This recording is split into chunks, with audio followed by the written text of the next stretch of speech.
Hello friends, फिर से आपके अपने यूट्यूब चैनल झलको स्टडी पर आपका हार्दिक स्वागत है। आज अपन अधिगम से रिलेटेड यानी कि 150 क्वेश्चन सोल्व करेंगे, जो कि रीट के लिए आज की क्लास रामबाण साबित होने वाली है, जो कि गत वर्ष एग्जाम में पूछे गए क्वेश्चन है। तो रीट परी और मैन जो भी स्टूडेंट तैयारी कर रहे हैं उनके लिए आज की क्लास अधिगम से रिलेटेड बहुत ही शानदार मैं क्वेश्चन आपके लिए लेके आया हूँ। पहला क्वेश्चन, परिपक्वता इत्यादि से व्यवहार में उत्पन्न परिवर्तन को भी अधिगम कहा जाता है। परिपक्वता इत्यादि से व्यवहार में उत्पन्न परिवर्तन को भी अधिगम कहा जाता है। ऑप्शन ए दे रखा है नहीं, दूसरे में दे रखा है हाँ, तीसरा ऑप्शन दे रखा है अनिश्चित और चौथा ऑप्शन दे रखा है कभी कभी। और ये क्वेश्चन पूछा गया है रीट लेवल 2 2015 में पूछा गया क्वेश्चन है। तो परिपक्वता इत्यादि से व्यवहार में उत्पन्न परिवर्तन को भी अधिगम कहा जाता है, नहीं कहा जाता। ऑप्शन फर्स्ट अपना राइट हो जाएगा। अगला अपना क्वेश्चन है क्वेश्चन नंबर 2, और दूसरा क्वेश्चन भी रीट लेवल सेकेंड 2015 में पूछा गया है। निम्नलिखित में से कौन सीखने के सही स्तर हैं? तो मैं इसका डायरेक्ट आपको उत्तर बता देता हूं। ऑप्शन नंबर 3 अपना राइट होगा। तथ्य, फिर सूचना, फिर ज्ञान प्राप्त करना, फिर बोध और फिर प्रज्ञान।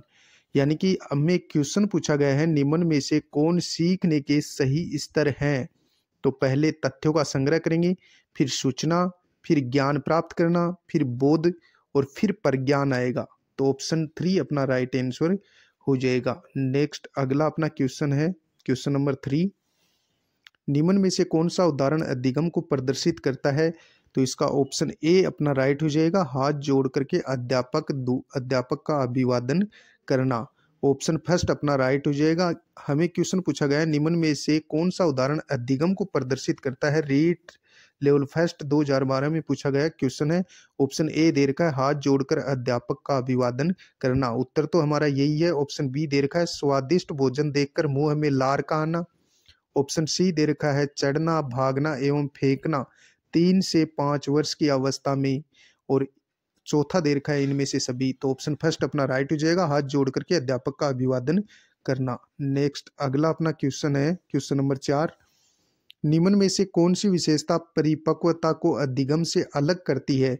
यह एक स्वाभाविक प्रक्रिया है, यह अभ्यास पर निर्भर करती है, यह प्रेरकों पर निर्भर करती है, यह जीवन पर्यंत चलने वाली प्रक्रिया है। निम्नलिखित में से कौन सी विशेषता परिपक्वता को अधिगम से अलग करती है?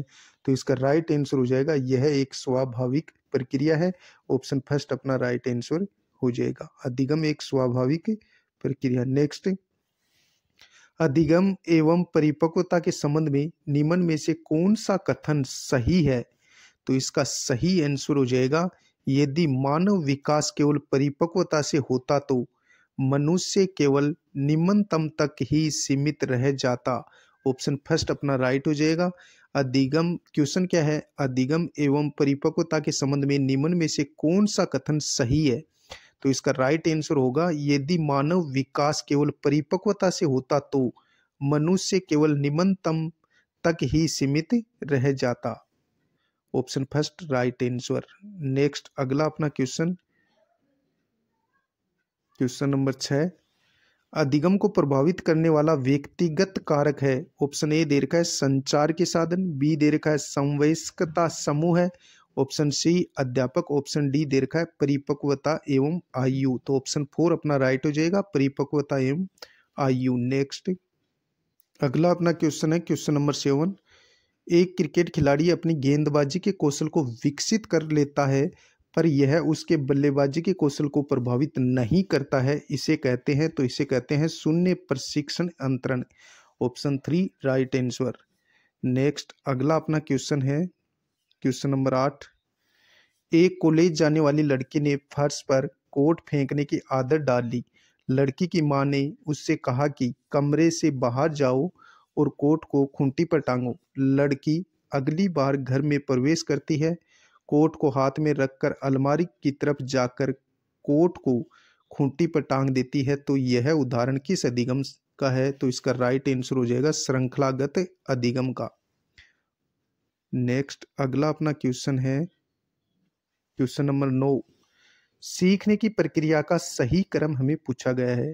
तो 1 नंबर पर आएगा यानी कि अभिप्रेरक, सर्वप्रथम अभिप्रेरक आएगा और फिर आएगी विभिन्न अनुक्रियाएं और फिर आएगी बाधाएं और फिर आएगा सफल प्रयत्न और फिर अंत में लक्ष्य को अपन प्राप्त करेंगे। तो ऑप्शन 3 अपना राइट हो जाएगा। फिर से देखो इस क्वेश्चन को, सीखने की प्रक्रिया का सही क्रम हमें पूछा है तो पहले आएगा अभिप्रेरक यानी आवश्यकता या अभिप्रेरक, फिर अभिप्रेरक के बाद में आएगी विभिन्न अनुक्रियाएं, फिर आएंगी बाधाएं, फिर अपन सफल प्रयत्न करेंगे और फिर अंत में लक्ष्य को प्राप्त करेंगे। तो इस प्रकार इसका आंसर 3 अपना राइट आंसर हो जाएगा। नेक्स्ट अगला अपना क्वेश्चन है, अधिगम में कौन सी प्रक्रिया नहीं है? अधिगम में कौन सी प्रक्रिया नहीं है? व्यवहारगत परिवर्तन है, बिल्कुल सही है। जीवन पर्यंत संचालित प्रक्रिया भी अधिगम है। परिपक्वन से व्यवहार में परिवर्तन और अभ्यास व अनुभव द्वारा सीखना, तो ये भी सही है। लेकिन परिपक्वन से व्यवहार परिवर्तन, ये ऑप्शन अपना गलत है। ऑप्शन 3 अपना राइट हो जाएगा। नेक्स्ट अगला अपना क्वेश्चन है, क्वेश्चन नंबर 11, अधिगम को प्रभावित करने वाले कारकों में से कौन सा कारक अधिगमकर्ता से संबंधित है? अधिगम को प्रभावित करने वाले कारकों में से कौन सा कारक अधिगमकर्ता से संबंधित है? ऑप्शन ए दे रखा है शिक्षक का मानसिक स्वास्थ्य और समायोजन स्तर, अधिगम की उपलब्धि अभिप्रेरणा का स्तर। ऑप्शन बी दे रखा है अधिगमकर्ता की उपलब्धि अभिप्रेरणा का स्तर। ऑप्शन सी शिक्षक की विषय पर पारंगतता। ऑप्शन डी अधिगम अनुभवों की प्रकृति। हमें क्वेश्चन क्या पूछा है, अधिगम को प्रभावित करने वाले कारकों में से कौन सा कारक अधिगमकर्ता से संबंधित है? तो ऑप्शन 2 अपना राइट हो जाएगा, अधिगमकर्ता की उपलब्धि अभिप्रेरणा का स्तर। नेक्स्ट अगला अपना क्वेश्चन है, क्वेश्चन नंबर 12, निम्नलिखित में से प्रभावी शिक्षक की विशेषता क्या है? विद्यार्थियों को आवंटित कार्य की सावधानी पूर्वक जांच करना, छात्रों को शिक्षण अधिगम प्रक्रिया में भाग लेने हेतु अभिप्रेरित करना, अत्यधिक सूचना देना और कक्षा पर नियंत्रण करना। क्वेश्चन क्या है, निम्नलिखित में से प्रभावी शिक्षक की विशेषता क्या है? तो इसका राइट आंसर हो जाएगा छात्रों को शिक्षण अधिगम प्रक्रिया में भाग लेने हेतु अभिप्रेरित करना। Option 2 right answer. नेक्स्ट अगला अपना क्वेश्चन है, क्वेश्चन नंबर 13, गेने के अनुसार सीखने का सबसे उच्च स्तर कौन सा है? संपर्त्य अधिगम, समस्या अधिगम, श्रृंखला अधिगम और संकेत अधिगम। तो गेने के अनुसार सीखने का सबसे उच्च स्तर कौन सा है? समस्या समाधान अधिगम। नेक्स्ट अगला अपना क्वेश्चन है, क्वेश्चन नंबर 14, निम्न में से कौन सी अधिगम की विशेषता नहीं है?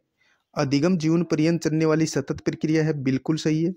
अधिगम एक सार्वभौमिक प्रक्रिया है, ये कथन भी सही है। अधिगम उचित समायोजन में सहायक होता है, ये भी सही है। अधिगम मात्र नवीन ज्ञान का अर्जन है, तो अधिगम मात्र नवीन ज्ञान का अर्जन नहीं है, तो ऑप्शन 4 अपना आंसर हो जाएगा। नेक्स्ट क्वेश्चन नंबर 15, अनुकूलन के द्वारा सीखना रिक्त स्थान के द्वारा सीखना है, संज्ञान, साहचर्य, अवलोकन, मॉडलिंग। तो अनुकूलन के द्वारा सीखना साहचर्य के द्वारा सीखना है। ऑप्शन 2 अपना राइट आंसर हो जाएगा, जो कि फर्स्ट ग्रेड 2018 में पूछा गया क्वेश्चन है। नेक्स्ट, कक्षा में शिक्षण अधिगम सामग्री के उपयोग के बारे में निम्नलिखित में से कौन सा कथन सही नहीं है? कक्षा में शिक्षण अधिगम सामग्री के उपयोग के बारे में निम्नलिखित में से कौन सा कथन सही नहीं है? यह विद्यार्थियों की रुचि को बढ़ाता है, बिल्कुल सही है। शिक्षक विद्यार्थी को अपनी रचनात्मकता दिखा सकते हैं, यह विद्यार्थियों की शैक्षणिक दक्षता को बढ़ाता है, यह सक्रिय भागीदारी को बढ़ाता है। क्वेश्चन क्या है, कक्षा में शिक्षण अधिगम सामग्री के उपयोग के बारे में निम्नलिखित में से कौन सा कथन सही नहीं है? तो इसका आंसर हो जाएगा शिक्षक विद्यार्थी को अपनी रचनात्मकता दिखा सकते हैं। ऑप्शन 2 है वो कथन गलत है। नेक्स्ट अगला क्वेश्चन नंबर 17, निम्नलिखित में से कौन सी सहकारी सीखने की विशेषता है? सामूहिक लक्ष्य, व्यक्तिगत उत्तरदायित्व, सफलता के लिए समान अवसर, सक्रिय छात्रों पर अतिरिक्त भार। तो इसका राइट आंसर हो जाएगा ए, बी, सी सही है, यानी कि ऑप्शन फर्स्ट। क्वेश्चन क्या है, निम्नलिखित में से कौन सी सहकारी सीखने की विशेषता है? तो ऑप्शन एक सही हो जाएगा, सामूहिक लक्ष्य। ऑप्शन बी सही हो जाएगा, व्यक्तिगत उत्तरदायित्व। और सफलता के लिए समान अवसर, ये भी सही है, लेकिन सक्रिय छात्रों पर अतिरिक्त भार ये सही नहीं है। तो ऑप्शन ए, बी, सी कथन सही है। Next question number 18।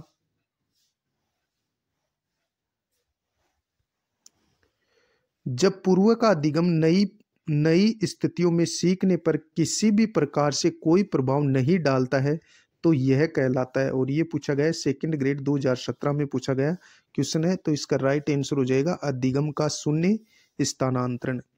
अगला अपना क्वेश्चन है, क्वेश्चन नंबर 19। सीखना विकास की प्रक्रिया है, कथन किसके द्वारा कहा गया है? तो ये सीखना विकास की प्रक्रिया, ये कथन वुडवर्थ का है। किसका है? वुडवर्थ का। क्वेश्चन नंबर 20 और 20वां क्वेश्चन है अपना, निम्नलिखित में से कौन सा कथन अधिगम की प्रकृति को सही प्रकार से निर्देशित करता है?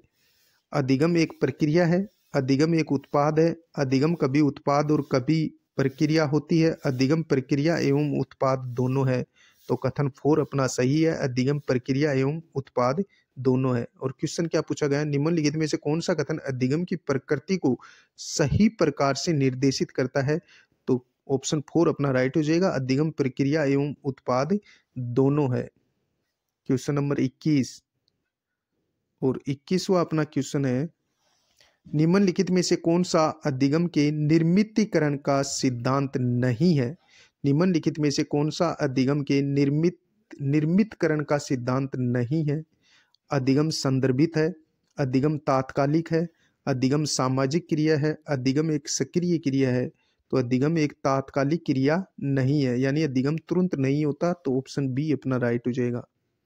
क्वेश्चन नंबर 23, क्वेश्चन नंबर 22, निम्नलिखित में से कौन सा उद्देश्य अधिगम के संज्ञानात्मक क्षेत्र का नहीं है? सामान्यीकरण, अनुवाद करना, अनुप्रयोग करना, सचित्र विवरण। निम्नलिखित में से कौन सा उद्देश्य अधिगम के संज्ञानात्मक क्षेत्र का नहीं है? सामान्यीकरण, अनुवाद करना, अनुप्रयोग करना, सचित्र विवरण। तो सचित्र विवरण नहीं है, बाकी सामान्यीकरण, अनुवाद करना और अनुप्रयोग करना संज्ञानात्मक क्षेत्र के अंतर्गत आते हैं, लेकिन सचित्र विवरण है वो संज्ञानात्मक क्षेत्र के अंतर्गत नहीं आता। तो अगला अपना क्वेश्चन है क्वेश्चन नंबर 23 और 23वां क्वेश्चन अपना स्क्रीन के ऊपर, निम्नलिखित में से कौन सा कारक अधिगम को प्रभावित करने वाला नहीं है? अधिगमकर्ता, अधिगम अनुभव, मानव व भौतिक संसाधन, उद्देश्यहीनता। तो उद्देश्यहीनता अधिगम को प्रभावित करने वाला कारक नहीं है, बाकी अधिगमकर्ता अधिगम को प्रभावित करता है, अधिगम अनुभव भी प्रभावित करता है अधिगम को, और मानव व भौतिक संसाधन भी अधिगम को प्रभावित करते हैं, लेकिन उद्देश्यहीनता है वो अधिगम को प्रभावित नहीं करती। अगला अपना क्वेश्चन है, अधिगम आदतों, ज्ञान एवं अभिवृत्तियों का अर्जन करना है।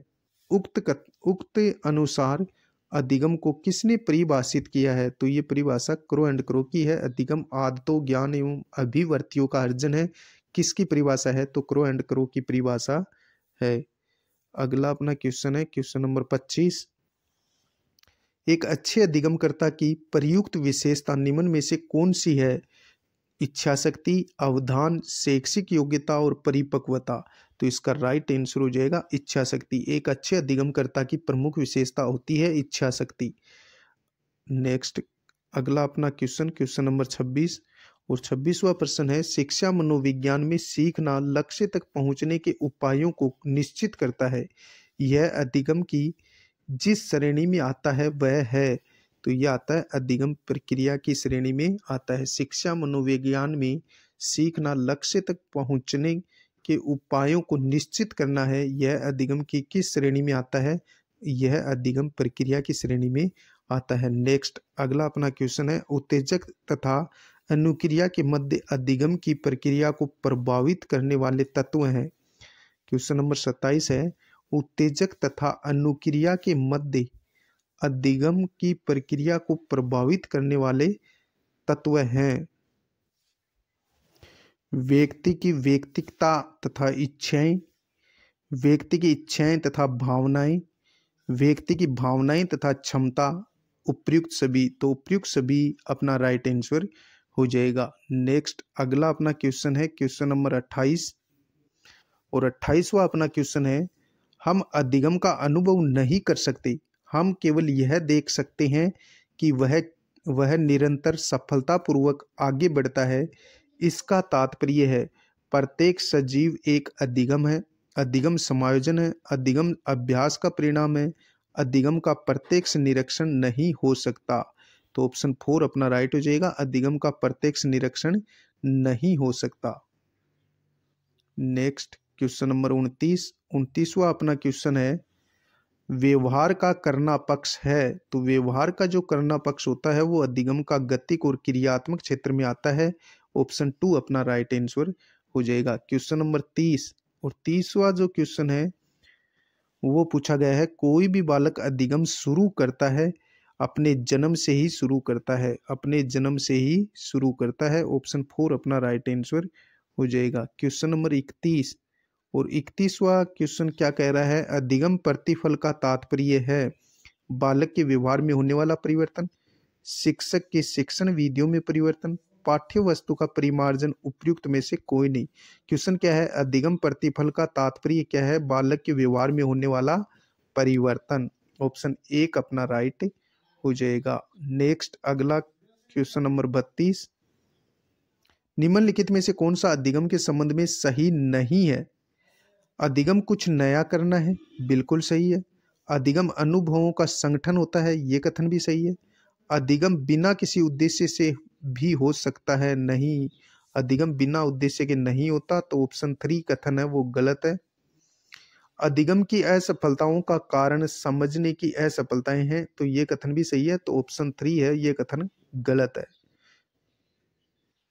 Next question number 33,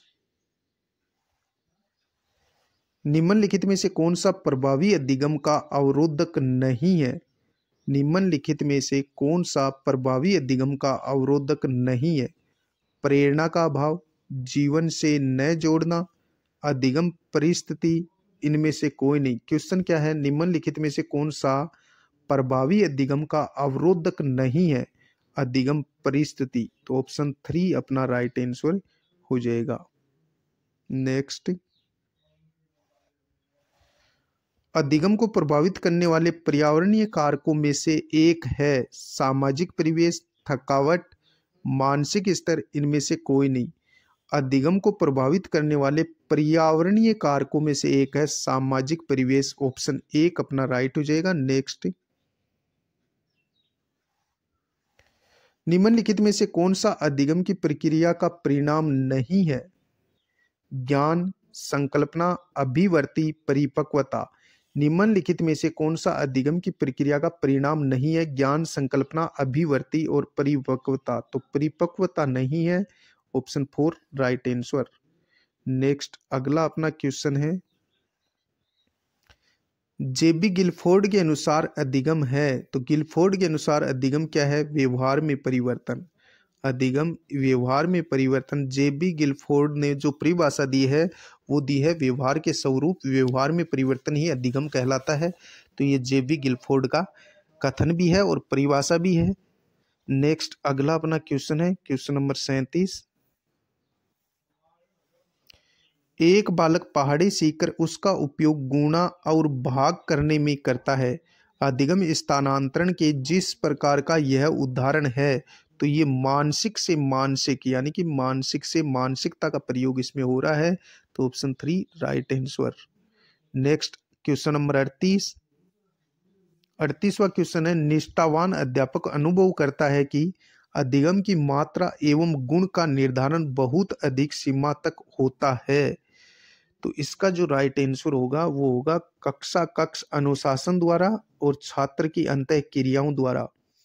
option first they रखा है कक्षा कक्ष अनुशासन द्वारा, छात्र की अंतः क्रिया द्वारा, विषय वस्तु विश्लेषण द्वारा, पुनर्बलन द्वारा। क्वेश्चन क्या है, निष्ठावान अध्यापक अनुभव करता है कि अधिगम की मात्रा एक गुण का निर्धारण बहुत अधिक सीमा तक होता है।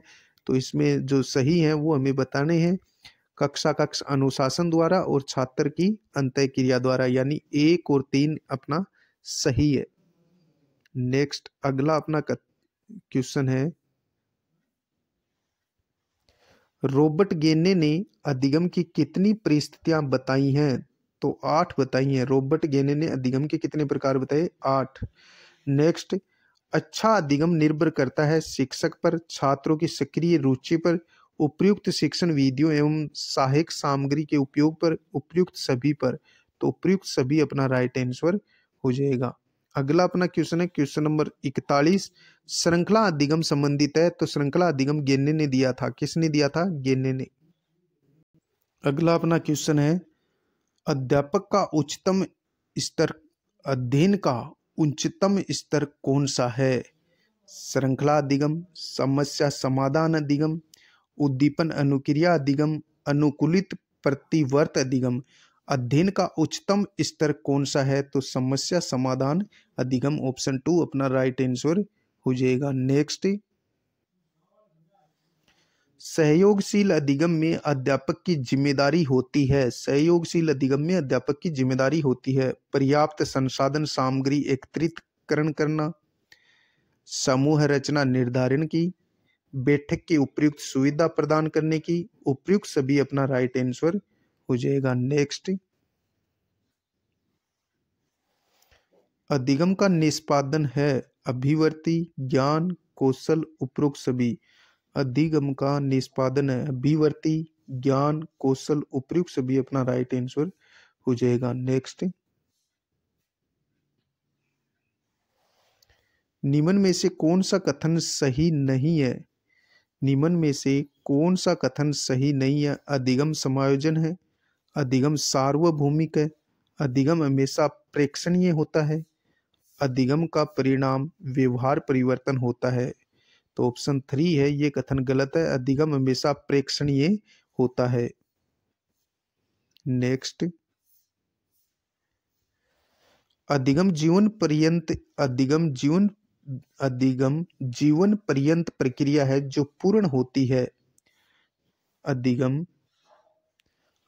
जीवन पर्यंत प्रक्रिया है जो पूर्ण होती है विद्यालय में, समाज में, परिवार में, उपयुक्त सभी में। तो उपयुक्त सभी में अधिगम की प्रक्रिया पूर्ण होती है विद्यालय में, समाज में, परिवार में, उपयुक्त सभी अपना राइट आंसर हो जाएगा। नेक्स्ट, अधिगम व्यक्ति में एक परिवर्तन है जो उसका वातावरण के परिवर्तनों के अनुसरण में होता है। यह कथन देने वाले कौन है? E.A. पील है। कौन है? E.A. पील। इस कथन को फिर से देखो, अधिगम व्यक्ति में एक परिवर्तन है जो उसके वातावरण के परिवर्तनों के अनुसरण में होता है। यह कथन किसने दिया है? अधिगम व्यक्ति में एक परिवर्तन है जो उसके वातावरण के परिवर्तनों के अनुसरण में होता है। यह कथन देने वाले हैं E.A. पील। नेक्स्ट, कोई बच्चा नवीन व्यवहार को खोजता है सीखकर, सुनकर, देखकर, अनुभव करके। कोई बच्चा नवीन व्यवहार को खोजता है, सीख कर खोजता है। ऑप्शन फर्स्ट अपना राइट आंसर हो जाएगा। नेक्स्ट, अधिगम को प्रभावित करने वाला शिक्षक से संबंधित कारक है इच्छा शक्ति, अभ्यास, ज्ञात से अज्ञात की ओर, प्रस्तुतिकरण। तो शिक्षक से संबंधित जो कारक है वो हो जाएगा प्रस्तुतिकरण। अधिगम को प्रभावित करने वाला शिक्षक से संबंधित कारक कौन सा है? प्रस्तुतिकरण। नेक्स्ट, अगला अपना क्वेश्चन नंबर 50, साइकिल चलाने वाला स्कूटर चलाना शीघ्र ही सीख लेता है। यह है, साइकिल चलाने वाला स्कूटर चलाना शीघ्र ही सीख लेता है। यह है शून्य स्थानांतरण, लंबवत स्थानांतरण, ऋणात्मक स्थानांतरण, धनात्मक स्थानांतरण। तो इसका राइट आंसर हो जाएगा धनात्मक स्थानांतरण। नेक्स्ट, अगला अपना क्वेश्चन है, निम्न में से कौन सा विकल्प अधिगम की प्रक्रिया की मुख्य विशेषता का प्रतीक है? वृद्धि एवं परिपक्वता, थकान एवं इच्छा, परीक्षण एवं वातावरण, निरंतरता एवं सार्वभौमिकता। क्वेश्चन क्या है, निम्न में से कौन सा विकल्प अधिगम की प्रक्रिया की मुख्य विशेषताओं का प्रतीक है? निरंतरता एवं सार्वभौमिकता। Option 4 right answer. Next, Kabir के दोहे याद कर लेने पर भी एक बालक की रहीम के दोहे याद करने की शक्ति में सुधार नहीं होने पर भी नहीं होने का निम्न में से प्रमुख कारण कौन सा है? दोनों स्थितियों में समानता होना, नकारात्मक स्थानांतरण, शून्य स्थानांतरण, सकारात्मक स्थानांतरण। कबीर के दोहे याद कर लेने पर भी एक बालक को रहीम के दोहे याद करने की शक्ति में सुधार नहीं होता, तो ये शून्य स्थानांतरण के अंतर्गत आता है। नेक्स्ट, अगला अपना प्रश्न है, अधिगम प्रक्रिया में सही कड़ी का चयन कीजिए। तो सही कड़ी हो जाएगी प्रेरक, फिर लक्ष्य, फिर समायोजन, फिर परिवर्तन। अधिगम प्रक्रिया की सही कड़ी का चयन कीजिए, तो ये हो जाएगा प्रेरक, फिर लक्ष्य, फिर समायोजन, फिर परिवर्तन। ऑप्शन 3 राइट हो जाएगा। नेक्स्ट, अधिगम होता है विद्यालय में, विद्यालय के बाहर, दोनों विद्यालय में और विद्यालय के बाहर, केवल कक्षा कक्ष में। तो अधिगम होगा दोनों तरफ से होगा, यानी विद्यालय में और विद्यालय के बाहर अधिगम होता है। नेक्स्ट, क्वेश्चन नंबर 55, निम्न में से अधिगम के संज्ञानात्मक अनुक्षेत्र से संबंधित क्रिया है? अनुभूति करना, स्पर्श करना, क्रोधित होना, कल्पना करना। क्वेश्चन क्या है, निम्न में से अधिगम के संज्ञानात्मक अनुक्षेत्र से संबंधित क्रिया है? तो कल्पना करना। संज्ञानात्मक क्रिया से संबंधित है तो कल्पना करना अपना राइट हो जाएगा। नेक्स्ट, अधिगम क्रिया प्रभावित होती है विद्यालय के भौतिक पर्यावरण से, विद्यालय के मनोवैज्ञानिक पर्यावरण से, विद्यालय के भौतिक व मनोवैज्ञानिक दोनों पर्यावरण से, उपरोक्त में से कोई नहीं। तो अधिगम क्रिया प्रभावित होती है, ऑप्शन 3 राइट हो जाएगा, विद्यालय के भौतिक व मनोवैज्ञानिक दोनों पर्यावरण से। नेक्स्ट, अगला अपना क्वेश्चन है, निम्नलिखित में से कौन सी अधिगम की विशेषता नहीं है? अधिगम व्यवहार में परिवर्तन है, बिल्कुल सही है। व्यवहार में परिवर्तन अभ्यास या अनुभूति के फलस्वरूप होता है, ये कथन भी सही है। व्यवहार में अपेक्षाकृत स्थायी परिवर्तन होता है, ये भी सही है। व्यवहार में क्षणिक अस्थायी परिवर्तन जो प्रेरणात्मक अवस्था के फलस्वरूप होता है, तो ये ऑप्शन अपना गलत है, तो ऑप्शन 4 अपना आंसर हो जाएगा। नेक्स्ट, अगला अपना क्वेश्चन है, जीवन भर अधिगम की संकल्पना की उत्पत्ति का आधार क्या है? देश में स्कूलों की कमी, लोगों की अधिक से अधिक अधिगम की इच्छा, देश को आवश्यकता है कि अधिक शिक्षित लोगों की संख्या हो, ज्ञान का गतिक विकास। क्वेश्चन क्या पूछा गया है, जीवन भर अधिगम की संकल्पना की उत्पत्ति का आधार क्या है? तो इसका राइट आंसर हो जाएगा ज्ञान का गतिक विकास। नेक्स्ट, अगला अपना क्वेश्चन है, अधिगम है ज्ञान का स्तर, ज्ञान की ऊष्मा, प्राणी मात्र को व्यवहार में सुधार लाने की प्रक्रिया, प्राणी मात्र के व्यवहार को प्रेरित करना। अधिगम क्या है? प्राणी मात्र के व्यवहार में सुधार लाने की प्रक्रिया। ऑप्शन 3 राइट हो जाएगा। नेक्स्ट, अगला अपना क्वेश्चन है, क्वेश्चन नंबर 60, शिक्षण अधिगम का केंद्र है, तो इसका राइट आंसर हो जाएगा शिक्षार्थी। शिक्षण अधिगम का केंद्र बिंदु कौन होता है? शिक्षार्थी। नेक्स्ट, अधिगम एक लक्ष्य आधारित क्रिया है, इसकी सफलता में कुछ कारकों का योगदान है, वातावरण का, विद्यार्थियों को बलयुक्त प्रेरणा, विद्यार्थियों की मानसिक व्यवस्था, उपरोक्त सभी इसका राइट आंसर हो जाएगा। नेक्स्ट, क्वेश्चन नंबर 62, कौन से प्रकार का व्यवहार में हुआ परिवर्तन अधिगम है? थकान के फलस्वरूप हुआ परिवर्तन, दवाई लेने के फलस्वरूप हुआ परिवर्तन, अभ्यास और अनुभव के फलस्वरूप हुआ परिवर्तन, बीमारी के कारण हुआ परिवर्तन। तो अभ्यास और अनुभव के फलस्वरूप हुआ परिवर्तन ही व्यवहार परिवर्तन यानी कि अधिगम कहलाता है। नेक्स्ट, अगला अपना क्वेश्चन नंबर 63। अनुभव तथा प्रशिक्षण के द्वारा व्यवहार का उन्नयन अधिगम है, किसने कहा था? तो ये कहा था गेट्स एवं अन्य ने। ये गेट्स एवं अन्य की परिभाषा है कि अनुभव तथा प्रशिक्षण के द्वारा व्यवहार में परिवर्तन ही अधिगम कहलाता है। यह परिभाषा गेट्स तथा अन्य ने दी थी। नेक्स्ट, अधिगम के लिए क्या आवश्यक है? स्वानुभव, स्वचिंतन, स्वक्रिया, उपयुक्त सभी। तो उपयुक्त सभी अपना राइट आंसर हो जाएगा। नेक्स्ट क्वेश्चन नंबर 65 और 65वां क्वेश्चन है अपना स्क्रीन के ऊपर। अधिगम की प्रक्रिया के 4 चरण कौन से हैं? तो इसका राइट आंसर हो जाएगा उद्देश्य, फिर क्रिया, फिर मूल्यांकन, फिर अनुगमन। अधिगम की प्रक्रिया के 4 चरण कौन से हैं? उद्देश्य, क्रिया, मूल्यांकन और अनुगमन। ऑप्शन 4 राइट हो जाएगा। Next question number 66। नवीन ज्ञान की प्राप्ति होती है, तो इसका राइट आंसर हो जाएगा अनुभव व नवीन अर्थ खोजने से। नवीन ज्ञान की प्राप्ति होती है अनुभव व नवीन अर्थ खोजने से। तो ऑप्शन 3 राइट हो जाएगा। नेक्स्ट, अधिगम एक प्रक्रिया है, तो इसका राइट आंसर हो जाएगा अनुभव द्वारा अर्थ निर्माण की। अनुभव द्वारा अर्थ निर्माण की। नेक्स्ट क्वेश्चन नंबर 68 और 68वां क्वेश्चन है, प्रभावी शिक्षक वह है जो कक्षा पर नियंत्रण रख सकता है, अधिक सूचना दे सकता है, विद्यार्थियों को अधिगम हेतु अभिप्रेरित कर सकता है, आवंटित कार्य का ध्यानपूर्वक संशोधन करता है।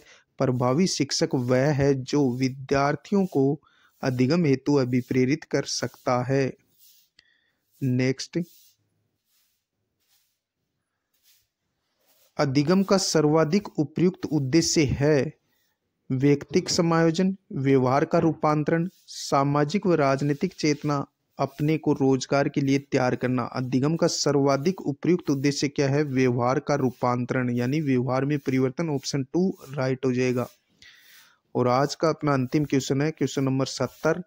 किसी व्यक्ति का अधिगम होता है बचपन से किशोरावस्था तक, प्रौढ़ावस्था तक और जीवन पर्यंत। तो अधिगम व्यक्ति में जीवन पर्यंत चलने वाली प्रक्रिया है। आज के लिए इतना ही।